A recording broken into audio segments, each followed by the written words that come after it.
No, it's not gonna work. No, why does technology fail us so often? This is awful.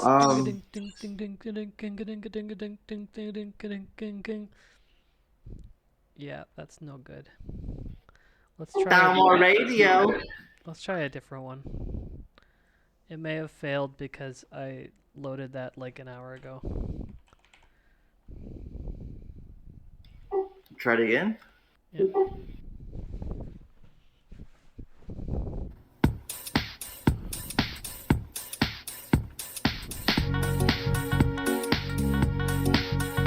Thalmor Radio.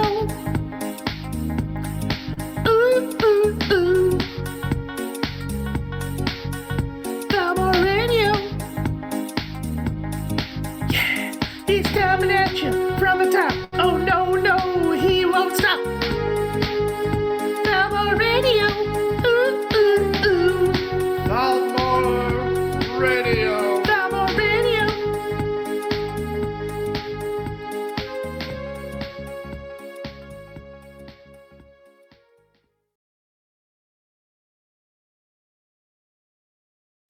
The worst feeling in the world is when you feel a sneeze coming on, but it never comes, and so you're just like, ugh.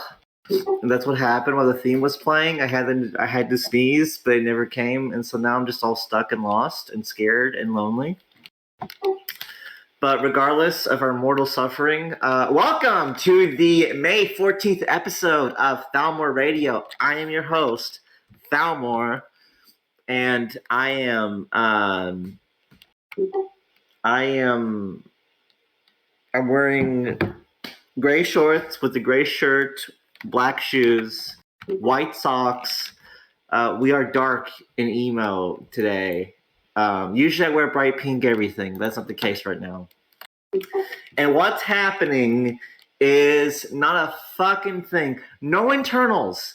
There's nothing on my mind. Nothing's going on. Blank slate. It's over. Actually, there are a few things. So, there's only one thing that's happened this week that's like newsworthy. There's some fucking like, we are now a different. We have rebranded ourselves. We are now a different theme. Shut the fuck up. Who cares?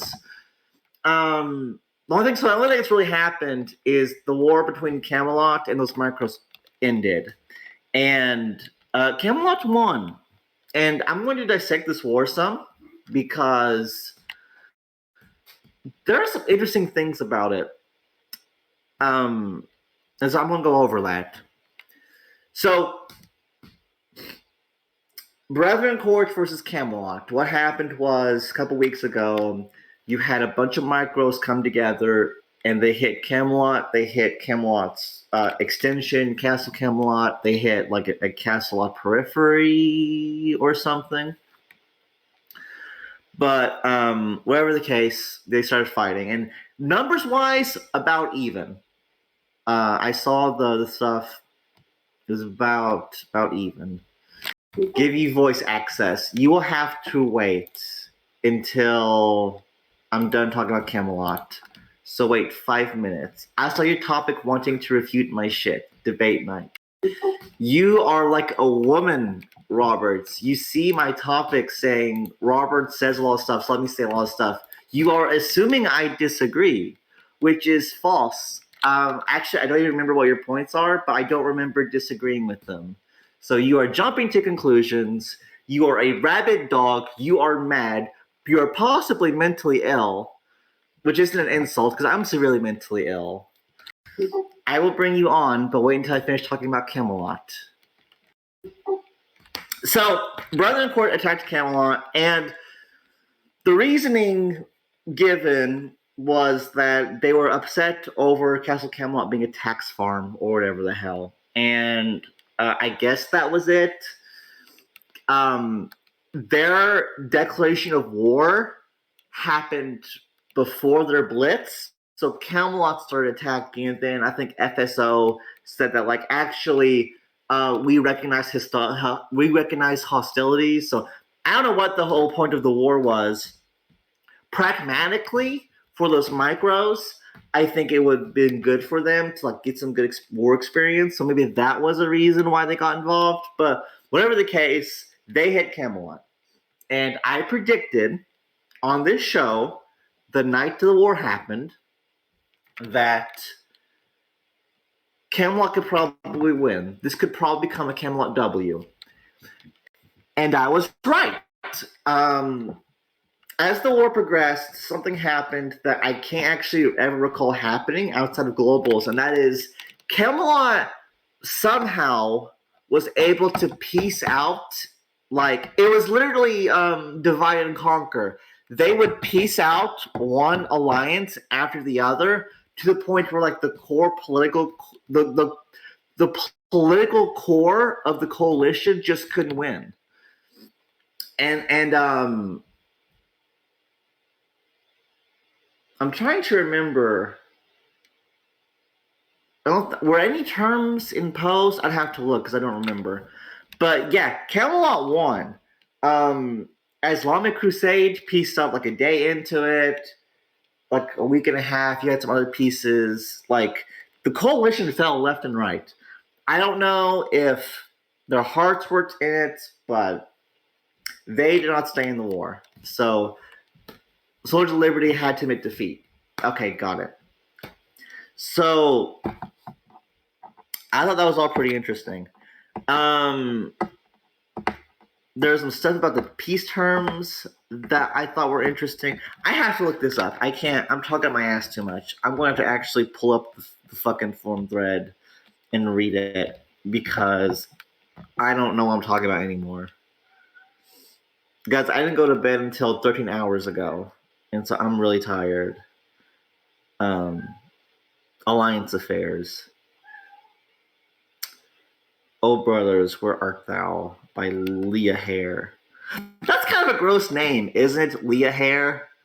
Like, is it a sentient ball of hair named Leah? Huh. Is it washed hair? Is it clean hair? Like, a woman's long flowing hair, nothing beautiful. Nothing more beautiful. Amazing.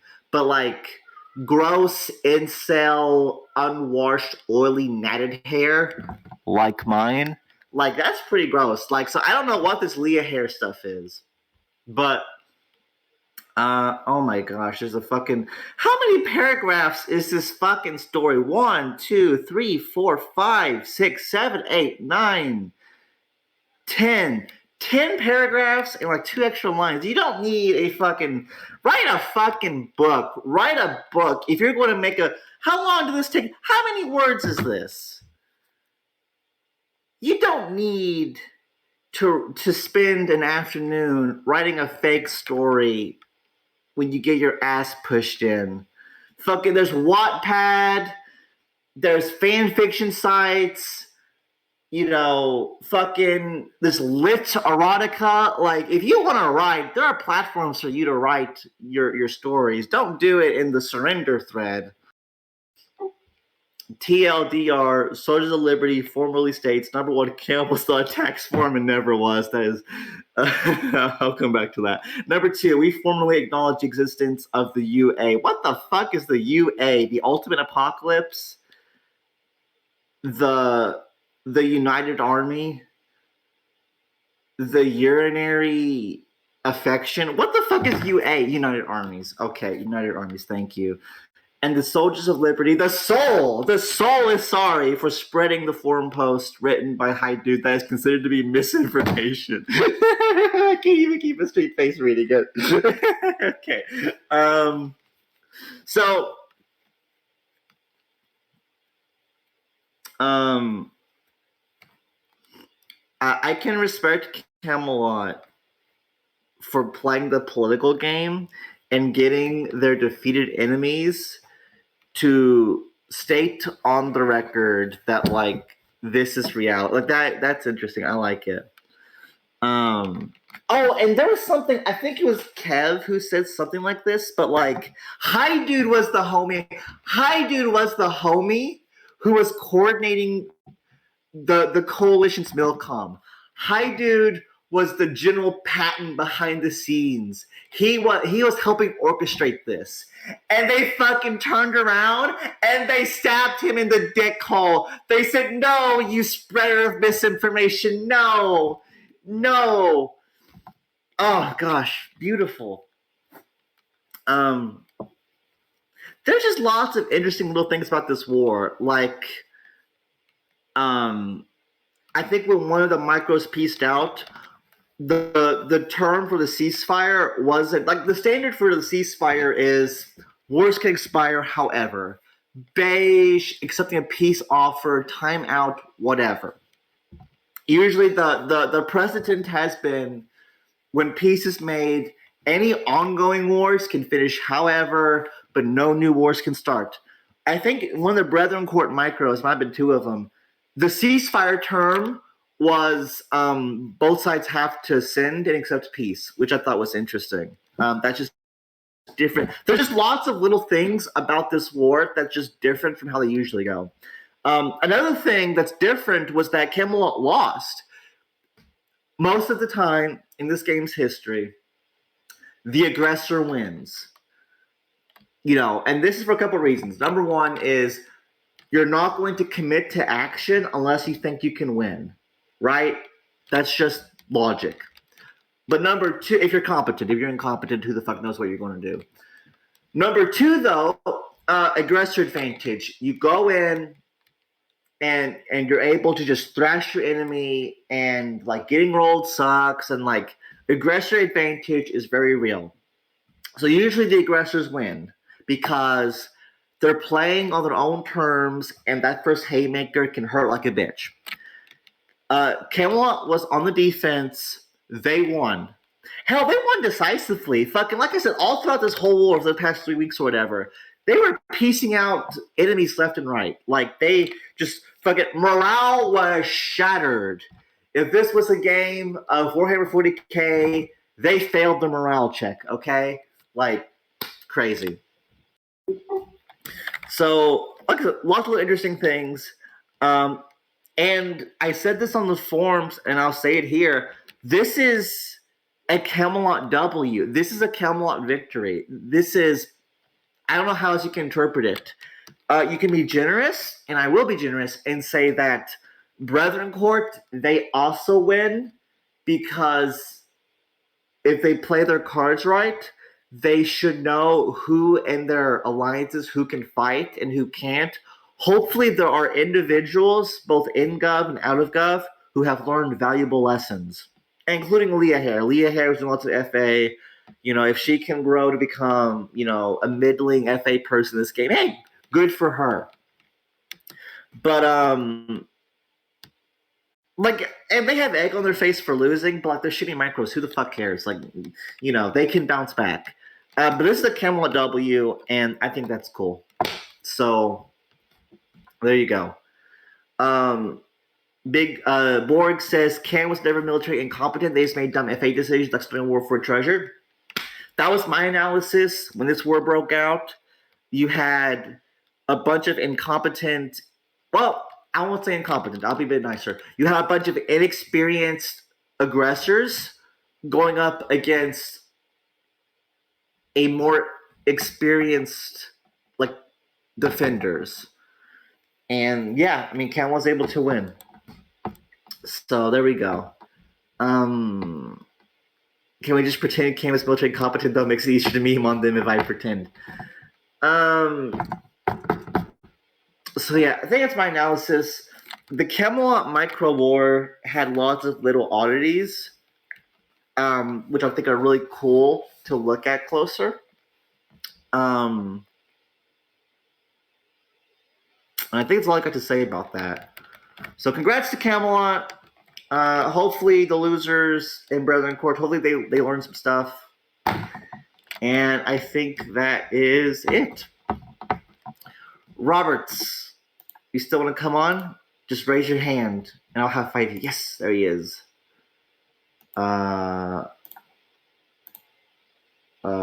Invite to speak. There he is. How's it going, Roberts? Is it time for the Thunderdome?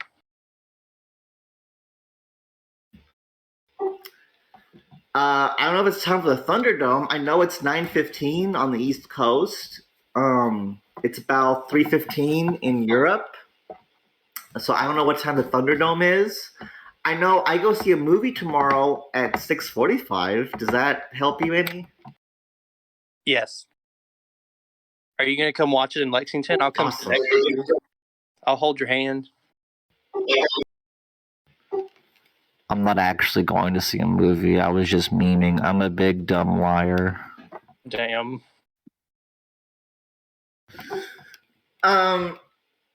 Robert, so you posted a thread in which you had like 4 or 5 posts about a bunch of different topics.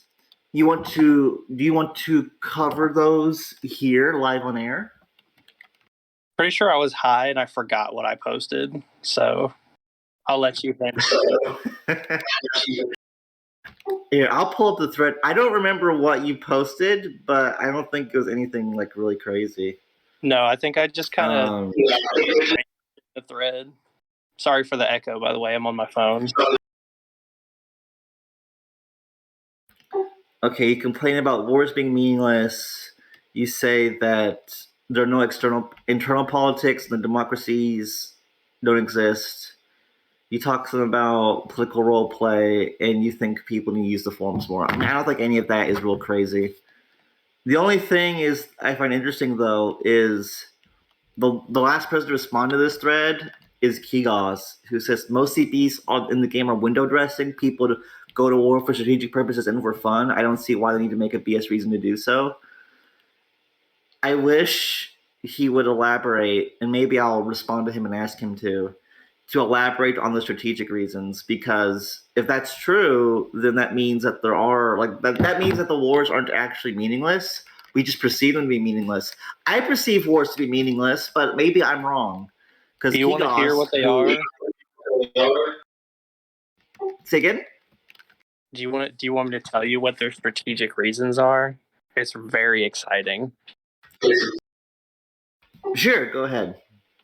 So as FA and TKR, I have been having a lot of these macro politic conversations with people over the past 2 months. It's literally every I'm not joking when I say this is no exaggeration. Every conversation with another FA head about anything like relevant to PNW goes something along the lines of, well, what do you think about our upper tier lineup against XYZ? Well, what about our tiering with XYZ? Like every conversation, every strategic planning thing is just jerking off about tiering. And like, I get that that's the only strategic piece of PNW, but like, when every single war just becomes, hey, I'm bored, let's see if we can find somebody to hit that matches our tiering so we're not called dogpilers. You know what I mean? Like, it's boring. There's no point. Like, there is no, in my opinion, there is no current reason for anybody to go to war. Also, hang on, I'll be right back.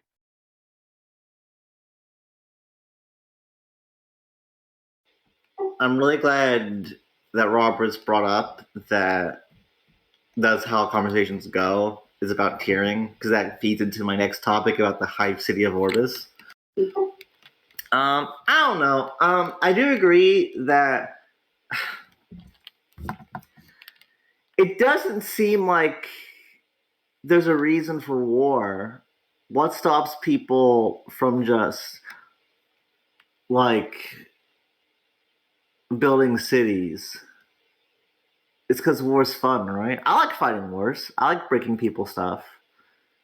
But like, what's Rose's incentive to ever go to war? What's TKR's incentive to ever go to war? What's the Syndicate's incentive to ever go to war? And I don't have a good answer to that. Like, we go to war in Hand of Fate because it's fun, but we're a minority in that. So, and it's not. And I agree that mechanically the game's not the best either. But I don't know. I mean, maybe Maybe we're just wrong. The game needs more features like Hurt Let's Go to War. That's a solution. That is a solution. Something major needs to be changed about the game to incentivize conflict. And I don't know how to do that. Like, maybe you suffer like penalties if you don't fight, or like, no, you can't just make it economic because people can, because that's cheap and easy. You need to like have some kind of creative platform. What? Yeah, you're right. No one does care about econ. Yeah, exactly. No one does. So you have to, like, treasures, no one goes to war for treasures. I think people might be willing to go to war over the color stock bonus, but that has also not led to anything. What you would have to have instead, why do people go to war? Ultimately, it's because people don't like each other, right? That's probably the number one reason. So you have to get a way for people to not like each other. So you have to have something really, you have to like have some kind of way.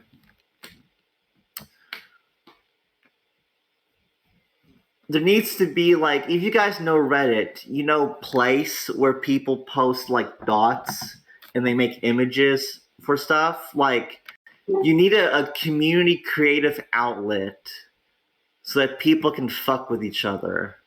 You need a way for people to fuck each other in non-material ways.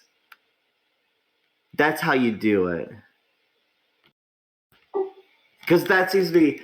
And yeah, people I think might be willing to fight for tiering because tiering is power and people want power for their communities and security so that they cannot be fucked with. But I don't know.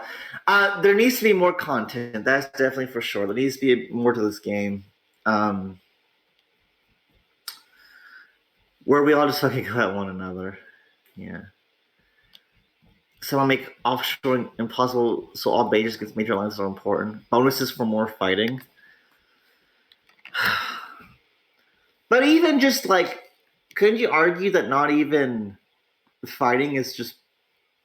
Fighting by itself isn't really politics though either. So I don't know if that's really what we want. That probably wasn't a coherent statement.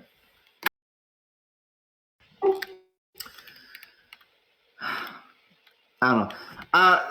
You probably can fix the issue through mechanical changes, but I'm not sure how you go about doing that. There's just got to be like a push. Like, we got to remember the roots of the game is the problem.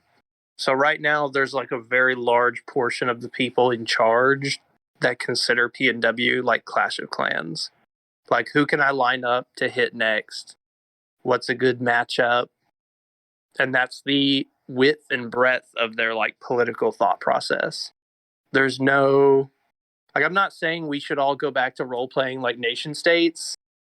I'm just saying that like there has to be some sort of, like, if you guys ever watched Game of Thrones where Varys gives his speech about how power is a lie, but that the lie matters or else we have anarchy, that's kind of the same idea. Is like, it is all window dressings and bullshit, but at the end of the day, that's why we play this game, you know what I'm saying, is for the politics, for the drama and intrigue, for the lie, even though it's a shitty spreadsheet with not much else to it.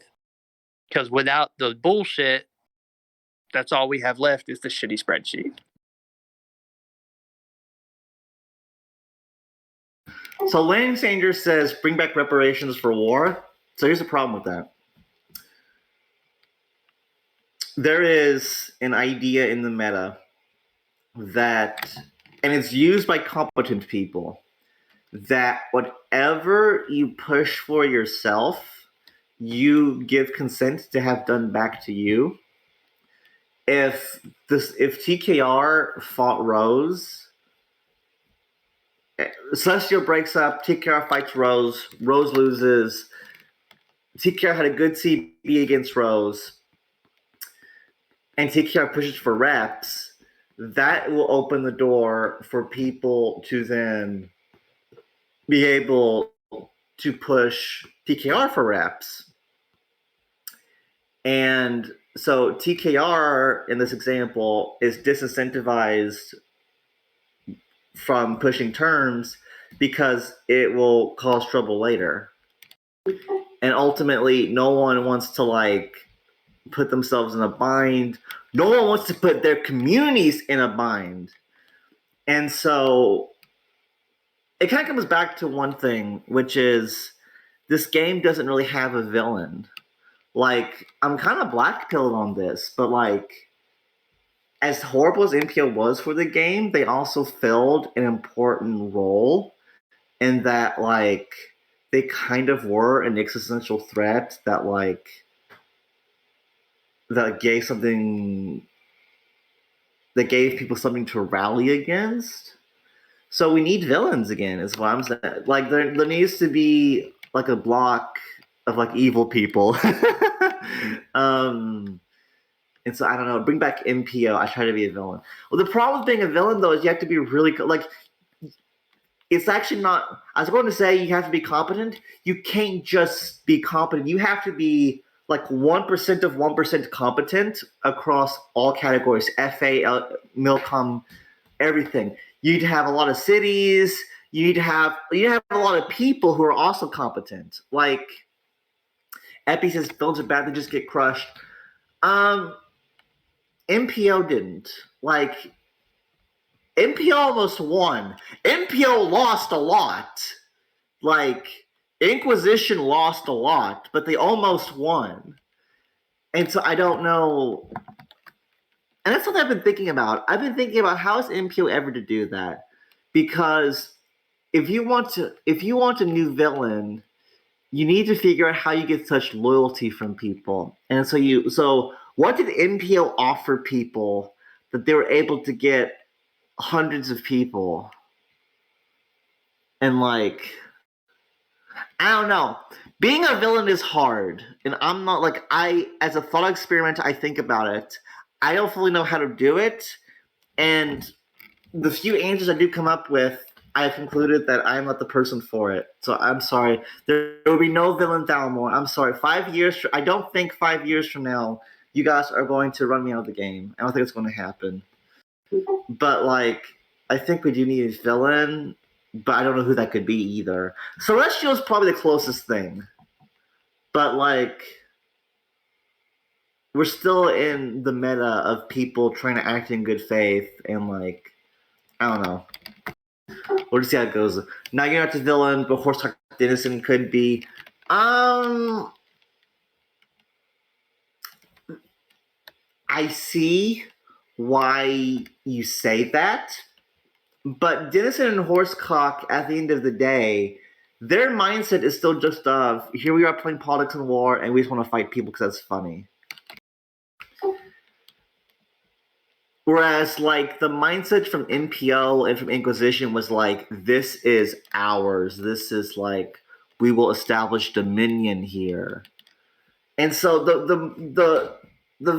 the first principles is too radically different. So Horsecock and Dennison are not villains. What was it? Rusvana's VR retheming. Bro, what happened to your Thal? Bring back the Thal who got Pantheon rolled by Shifty as a joke when we had an ODP. What? Pantheon didn't get rolled. All that joke, Spinks, I think you're misremembering history. KT had an O level with Pantheon. This is a fun history lesson for you new guys. I'm messing with you, mate. Okay, well, I'm glad you brought it up anyways, because I can give the new players a funny history lesson. Okay, history lesson. Back in 2017, I created Knights Templar, and I was the leader of Knights Templar 5 fucking years ago, ladies and gentlemen. And that was at a point in the game that was bipolar, both like figuratively and literally. Because, like, everything was batshit crazy, but also you had two sides. you had Inquisition, which had just formed, and they seemed pretty cool at the time. And then you had like everyone else, like TKR, Syndicate, whatnot. And the concern at the time was we need a third sphere to make things more interesting. And so that's what I tried to do throughout all 2017 and failed miserably, did awful. But my concern was that by trying to be a third sphere and not being in either party, then that just made me a target. So I tried to get an ally from both Inquisition side and from the rest of the game side. And so that's how I ended up getting an O level with Justin. An O level with the No, I'm thinking of the Commonwealth. Yes. I asked Pantheon to protect KT because they were in one of those two. They were outside Inquisition, so that filled that role. And so, as 2017 went on, this was a mistake. I should have dropped it. I should have dropped Pantheon. There was no reason politically for us to be tied at all. It was schizophrenic for that tie to exist. But in my inaction and in my weakness, I instead decided to do the next worst thing, which is upgrade Pantheon to an O level. Just completely stupid and useless, right? Just like, I didn't have the balls to make it an M level and go that route. I didn't have the balls to just cut them. I made it an O level. That was the upgrade. Just, woo! And so, and the story gets worse. So Shifty was a member of the Knights Templar. There was a falling out. He warmed up to me again later in 2017. And what happened was, Shifty asked me, hey, I'm going to nuke rogue people. Who should I hit? And I, as leader of the Knights Templar being allies to Pantheon, I said to Shifty, hey, Pantheon has some juicy infra, maybe look at them.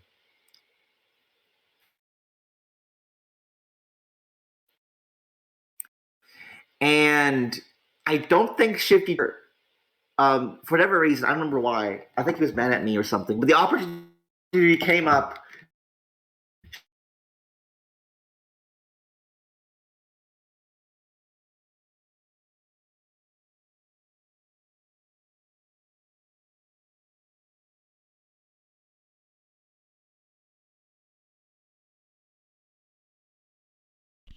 Yo.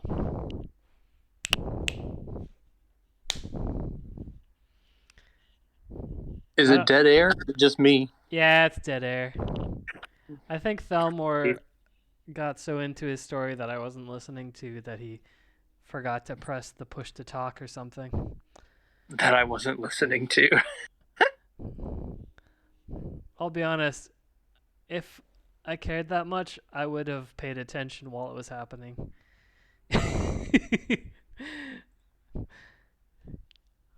Yeah, he slapped his phone instead of his thigh. How's your alliance doing now that you're free and clear? I'm gonna go ahead and kick Thalmor real quick. See if he figures it out. My alliance is great. I'm up to 8 people now. Nice. I'm almost a micro. That's like 600% growth. Yeah. And we got a nice City 16 tier. Hey. Gotta get that AUP. Those things are dang expensive. Man, I didn't know how hard it was for little people. It's been so long. Hey, let me bounce this idea off of you and everybody listening right now, because I pitched this idea to the dev team and it was kind of shot down a little bit. So I'm kind of wondering as to the popularity, but what if we changed it so that the urban planning, advanced urban planning, and what's the next one he made? metropolitan planning. Did we- what if we change that to like urban planning? You can buy at City 11. So if you're at City 11 or lower, then that project is free. What? And then advanced urban planning, you can buy at City 16. So if you're City 16 or lower, then that project's free. See what I'm saying? So that gets a catch-up mechanic for new people. Like it's free for people who are lower than the whatever or at the city tier. So that way it cuts city costs for people that are growing, but then the people like at C35 that are still looking for discounts on cities have to pay for it. See what I'm saying? Does that make sense? No. So like the smaller guys don't pay for the city discount projects. It's just free. But the larger guys, if you're above a certain city tier, then you have to still pay the cost. Because they're so expensive, but they're so like they pay off so well, they're required by most alliances. But they end up slowing down small nation growth because they have to save up to pay for them or partially pay for them, whatever. Is that a bad idea or is that a good idea? I thought it was kind of cool. Bad idea. I think everyone seems to think it's a bad idea, so I'm gonna go with everyone against you. Oh, okay. So it's a rough idea to answer the chat questions. So, like, I don't know if the exact tiering I suggested would make sense. Maybe like under C16, the urban planning is free. Under C21, advanced urban planning's free. I don't know if that would make more sense. That means But you would still have to get be. it. You'd be able to get it at City 11 then, right? AUP? Yeah. No. So you still have to be the city, like at the city count, but you'd have to be underneath the next tier. Does that make sense? So Because you could AUP could end at 16. So you get UP at City 1, immediately build the City No, 11. no. You still have to be City 11 to get the urban planning. Or would it make it cheaper? That makes sense. Anyway, I don't know. Just a thought. Hello? Hi, Thalmor. I don't know if you're stuck on. Okay. Hey, it worked. Hi! What was the last thing you guys heard me say? I don't remember. Roberts was talking, so we forgot. You were talking Okay. about something that happened like ages ago that I wasn't listening to. Okay, well, anyways, what happened in KT was that KT was allies to Pantheon. This was a good rant too. I don't know how much of it you guys missed. Again,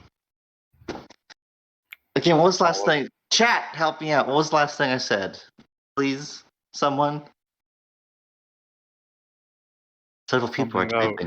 Shifty, Which ODOP, one is Shifty neutral? Intra. Yeah, so I told Shifty when he asked me about nuclear targets that Pantheon has some juicy infra. And so what happened because of that was a little bit later, Shifty leaked those logs onto the forums and got KT dropped from Pantheon. And that was actually the straw that broke the camel's back when it comes to me being leader of KT. And so I wasn't a good leader. Like, I was a good figurehead. If I just kept my mouth shut and not do anything, it would have been okay. But I didn't. I kept making decisions and doing stuff when I shouldn't have. That's the funny story though. So I encouraged a guy to nuke rogue my own ally, and I don't think it usually happens. All right, that's the history lesson. Sorry for the interruption. It's not raining here, but it is thundering. So I think there's a storm going on, and I think the storm somehow knocked out my internet. That's why I went quiet. But I'm using my phone, and it's working just fine. So hopefully it will last. Am I being robotic at all, or is it coming through pretty clear? You're good. Awesome. So, thank you for coming on, Roberts. But I want to go ahead and move on to my final topic here, which is the Hive City of Orbis. And so I'm trying to think about the meta and like what's the future going to hold a couple years from now. And I have devised the theorem that I'm going to call the Hive City of Orbis. And Hive City is a Warhammer 40k thing. And there are a number of planets in the Warhammer 40k lore in which there are so many people they can't like live normally. Like they can't build out anymore, so they have to build up. And so there's these giant sprawling, metropolises that reach up to the heavens. And you have like the lower hive where all the normal people live, but then the very tops of the hive are where the rich people live. And I think where the meta is going politics and war is I think there's a race to like get cities, right? Like Celestial is worried about Grumpy, and then you have like plot people who are also concerned about their own upper tier because they want to be they want to still be competitive and stuff. So like there's an arms race, and what this is going to lead to is I think it's going to get to a point where you have like city 60 people and city 50 people, and they're bickering and arguing and they're doing their own thing. But then you have like city 20 people who are just down there, and like I think there'll be two politics and wars. I think you'll have all the big city people doing their own thing with their own drama, and then you'll have the lower city people with their own stuff, and they won't really be able to interact with each other. And it's like this is still years away, and I don't even think it's a bad thing. I think it'd just be an interesting thing. But like I think that's going to happen. I think you'll have basically two different metas because two different games being played by two different groups of people. And so I don't know. I think it'll be interesting to see what happens. It's happening now. Well, I think even the big nations can swipe down at people half their size in the right circumstances. But we'll see what happens. We'll see how things play out. Reset BMW 2025. A reset would be really interesting, actually. But Alex, if Alex ever doesn't reset, he just has to do it. He just has to pull the cord and let the chips fall where they may. He can't be like, do you guys want to reset? I'll do a reset if you guys want the reset. Because everyone's going to yell no. So Alex needs to be a Sigma and just take decisive action for his game. He won't do that. Spoiler, the dev teams will work in the war range. We'll see what happens then. So that's the Hive City theorem. Final call, politics and war, aimless things need to go over.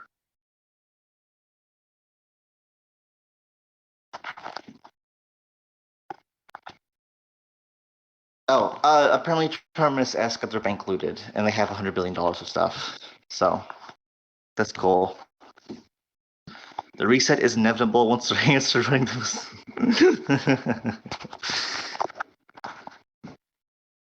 Infinite up declare range.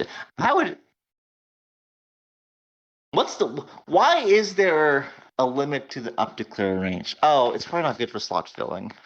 You probably don't want city 3 people attacking city 40 people. That's what people were saying, Spinks. Did that not happen? Was I fed disinformation? Just like how Castle Camelot being a tax farm is disinformation? I can't believe that such lies are going around like this. I check scams where it's real. Okay. But then why is Spink claiming ignorance? Someone is offering on false information here. Well, how about you just post a link to the war? How about that? Post a link to the war so we can look at it. He's saying the 180 million looted is nothing. Well, if you expect me to read into sarcasm and jest, I don't know what to tell you. Sphinx spends like 240 million a day. Well, I realized just how wealthy I was when I fought Poo Poo twice and both times took about 150 million in damage, and it didn't even really register on my econ because between the two wars, it was like a week's worth of income, or maybe like 9 days worth of income, just nothing. Spink buys Thalmor Radio for 40 billion. I don't want to talk about 40 billion. I got something to say about 40 billion. When the Hive snare happens, we'll see city 50 plus people funding proxy wars amongst the C20s. Yeah, because they can't interact with each other militarily, but you can have. But the upper Hive people, they can give money and resources to the lower Hive people, and I'm sure there are definitely ways where they can have proxy wars and stuff. And I think that's going to be really interesting to see. I mean, it'll be a whole new meta, really. But it's probably going to be a couple of years before we really get to that point. Not a couple of years, maybe several years. Many of us will probably stop playing before that happens. He's deadass describing Nar right now, lol. I think I should delete finish. Joke if he did the game would die.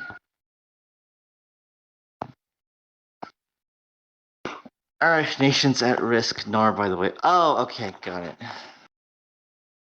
That one made me realize this was such a waste of time. Oh, don't do that. You're so spit with you fucking autists. Don't go, Roberts! Don't go! Nara's kind of slinging Indian for poo-poo. Thank you, bye-bye. I really appreciate it. I'm really not leaving. Thank you. Asians for heroin. Politics and war is just a low investment, high return thing for me. Because like I said, I play the game because number goes. Okay, mobile games, clicker games, it's all the same. Number go up, receive dopamine.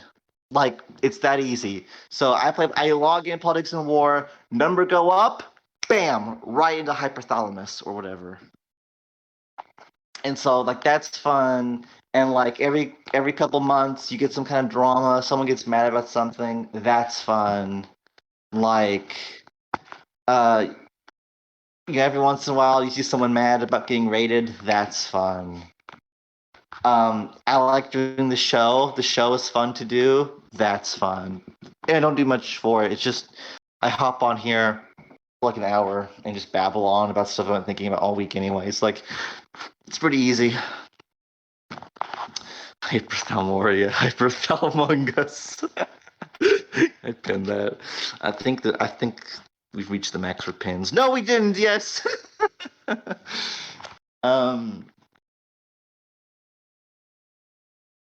So I don't know, playing Politics and War is pretty easy. Unless you're in Gov, in which case I don't know what's wrong with you. You probably need to see a mental health professional. I think that's it. Okay, so I'm gonna move on to really dumb and stupid real life stuff that no one cares about. So thank you to those who came in tonight. I will see you next week. Have a good one. But for everyone else, it's time to get into the worst part of the show, which is real life news and events. So, I'm actually going to front load this. I got two topics to talk about. I'm going to talk about the 40 billion going to Ukraine, and I'm going to talk about the mass shooting that happened today in New York. Any other topics to go over? Anything interesting? I don't think so. Elon paused Twitter. Yes, he did pause the deal because of the report. There were a bunch of bot accounts, so Elon Musk wanted to make sure that that the number of active users was accurate. Yes, Roberts, it is all OOC stuff. You may leave now. Twitter's bot accounts. Okay.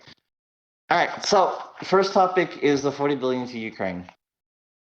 And what happened is there's a bill in Congress right now, and this bill is it's 40 billion to Ukraine.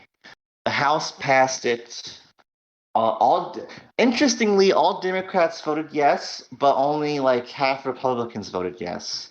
So, like, every blue motherfucker was like, "Yeah, we're doing this."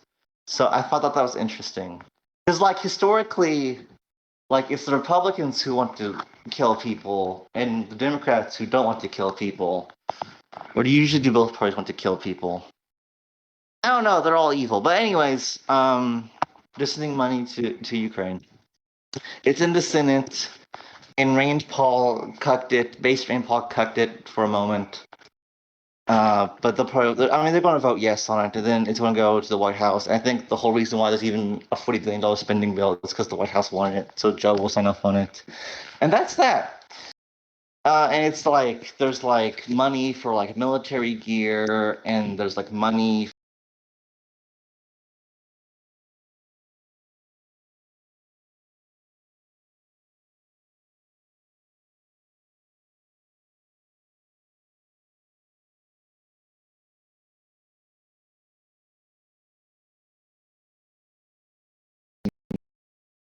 $40 billion to Ukraine. Is that number one? This is silly because like you have rising inflation here at home, you have rising gas prices. Is like this is money that could be better spent like on domestic issues, helping Americans, but instead it's going to be used to kill Russians, which is a train of thought that I agree with. But like this runs concurrent with another thing, which is that there's a baby formula shortage of all things, and so like what's happening is some babies can't breastfeed either because the mom's milk is fucked, or the baby's fucked and won't like suck or whatever. This sounded really terrible, but there's all sorts of reasons why a baby would need formula and can't use the mother's breast milk, right? And so now you have a problem where you have the COVID supply issues, like where everything's shut down for like a month. Shit's still fucked from that. There was some bacteria that was in some baby formula that supposedly killed 2 infants, although I think the company has denied that. But that started a recall, and like there are lots of like weird trade policies about importing formula. So you have all these things come together, and it's all basically the government's fault. But you have all these things come together in which basically your baby has to starve. Sorry, Stacy. So like instead of spending $40 billion on baby formula so babies can eat, they're like, actually no, we're going to send missile launchers to Ukraine so that 18-year-old Russians can get blown up. So that's the thing that's happening. And like my position on the Ukrainian war is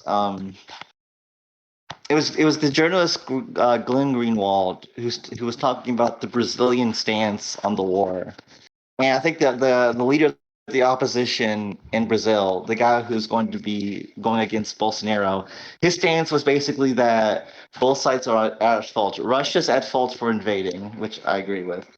But Ukraine is also at fault for allowing NATO to pump them up, make them think they could take on Russia. And which, to Ukrainians' credit, you're doing an okay job. I mean, you had the weird feint to Kiev that was like, was it a feint? Was it an actual offense? Who knows? But they got turned around pretty quick. And now they're all bogged down in the east and nothing's really happening. So we'll see what happens with that. Finland and Sweden joining NATO is base, though? Maybe. Sending more money is going to make the baby formula factory go faster. Well, I would imagine, like, they could import it, right? Because European baby formula is apparently even better than American-produced ones. Like, I feel like with $40 billion, you could probably use that to help things somehow. So, that's what's going on with all that. And with like I'm upper middle class, like I'm not really feeling things like inflation or rising gas prices. It's like whatever to me. I'm blessed like that. I'm not trying to flex, just being real. But like, I know lots of people in my community who aren't like that, and they're really like. I saw one person who was like, I can't even like go to work anymore because by the time I pay for gas, it's like I'm broke, and it's like, well, that's not really a way to live. And instead of finding ways to help them, the White House is like, yeah, we're gonna send more javelins to Ukraine. That's our priority right now.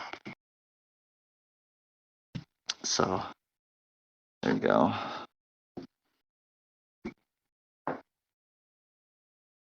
All right, so let's talk about something kind of dark.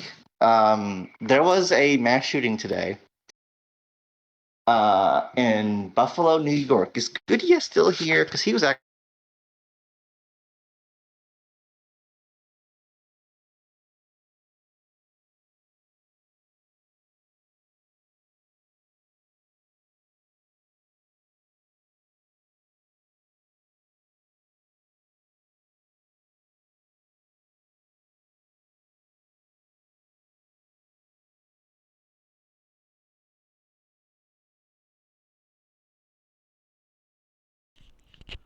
Well, looks like this got censored. So, who wants to come in and fill time? Raise your hand now to fill time while we wait for Thalmor to come back and talk about, I don't know, Nazi shootings or something like that. I don't think he's coming back. I think the ATF got him. The feds. Wasn't me for once. Oh, okay. Maybe it wasn't the feds. Wasn't me. Well, that's the FBI. I said the ATF. Hello there. I have returned. The CIA has failed once again. Aw, man. But they're trying hard, folks. All right. So, yeah. So Goodyear said he lived in the city that the mass shooting happened, which is interesting. I'm happy he's safe though. And, what happened was you had a young white guy, and he went to a food store in a majority-minority place, and he shot the place up, killed 10 people. Might be more now, but that was the most recent number I saw was 10. And that's pretty messed up.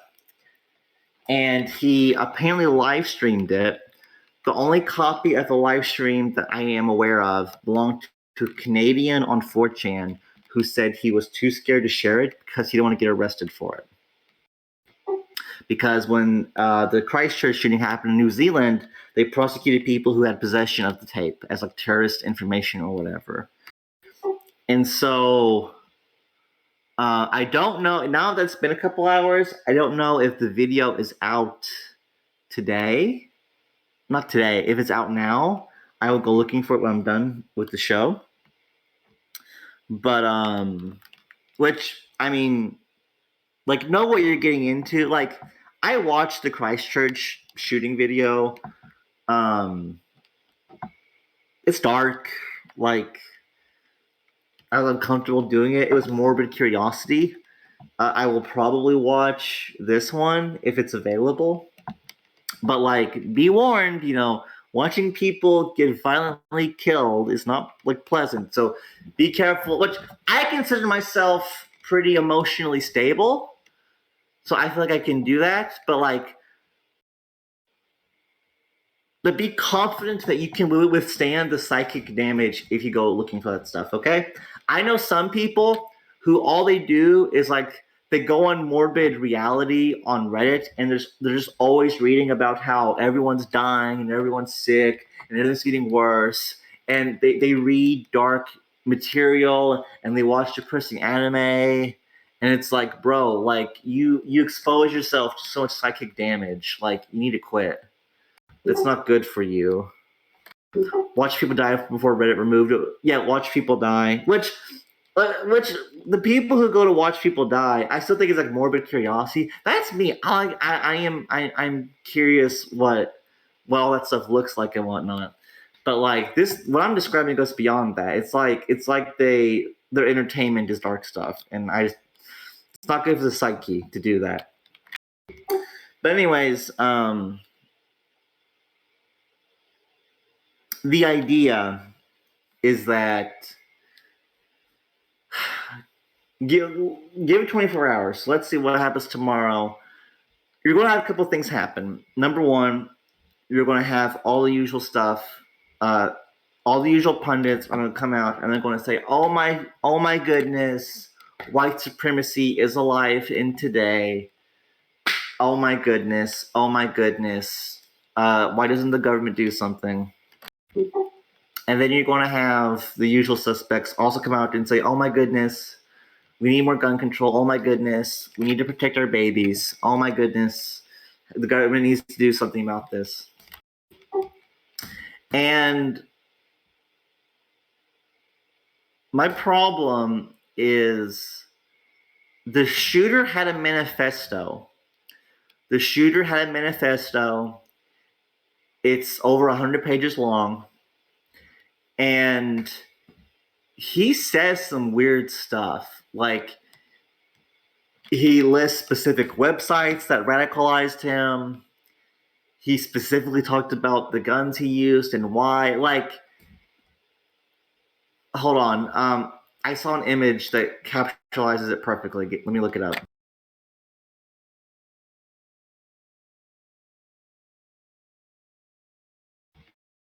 There's an impolite language in this meme, but bear with me here because I think it makes a good point.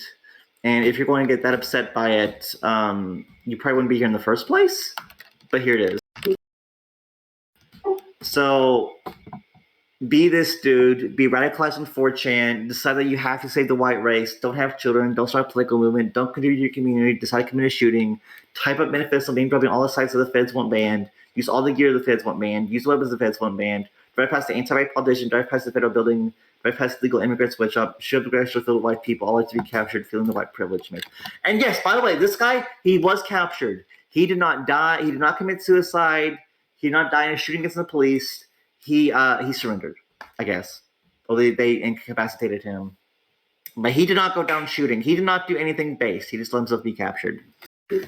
So,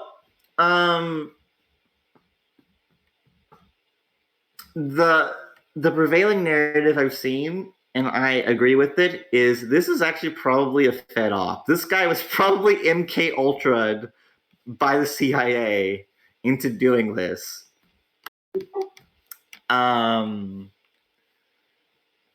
Like, it's not to say white supremacy isn't bad or anything. Sure it is. But, like, I think it's artificial. You know, that's my belief. The manifesto's too weird. And so, now, of course, crazy people can do things. Don't get me wrong. Crazy people can get a gun and go shoot people. That can happen. It does happen. But, well, and Spinks here says, have you spoken about the FBI case for murdering Michigan's government? I believe Spinks is referring to the Gretchen Whitmer kidnapping case, in which, like most of the defendants, all of the defendants who went to trial got off because they used the entrapment defense and it worked. The jury acquitted them because it was clear that the FBI were orchestrating the whole plot. And so, like, I don't trust the feds. I think they do possess the capability to like brainwash people and get them to do crazy stuff. And so, and like, yeah, that's what I think. All right, Thalmor's going missing. I hope I didn't scare anyone when I posted the picture of the shotgun and said they got me. That was just a funny meme. That's just the act I put on. So there we go. So I think it's fake. I mean, I think the shooting happened. I think people died, but I think there's federal involvement to push their own agenda of like disarming people and inflaming the culture war. Do you have Shifty Shotgun? That shotgun isn't even mine. It's actually my stepdad's, but he keeps it here for some reason. He'll use it to go like there'll be like a snake outside and he'll shoot it, or like there'll be coyotes and like he'll shoot like at the coyotes. It's just it's like a pest control gun. All right, I think that's it. So moral of the story today is I hope Hillary takes all your guns. I hope Hillary takes all your guns. I'll do you one better. I hope Hillary takes all your guns, and I hope Bernie Sanders gives you all a check for $2,000 a month. There you go. All right. Moral of the story this week. Why have you not taught me how to get away with marriage fraud yet? I have. You just need to listen to the recording and read between the lines. Moral of the story of today's show. Don't commit mass shootings. Don't send money to people if you're starving. Don't get too many cities if you want to fight wars 5 years from now. And don't fight Camelot when you don't know what you're doing. All right, that's it. Zig, play the theme, and in the recording when the theme is done, we are ready to go.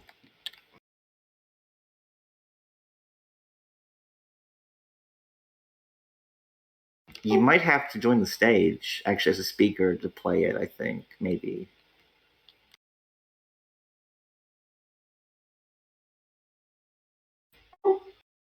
Or maybe not.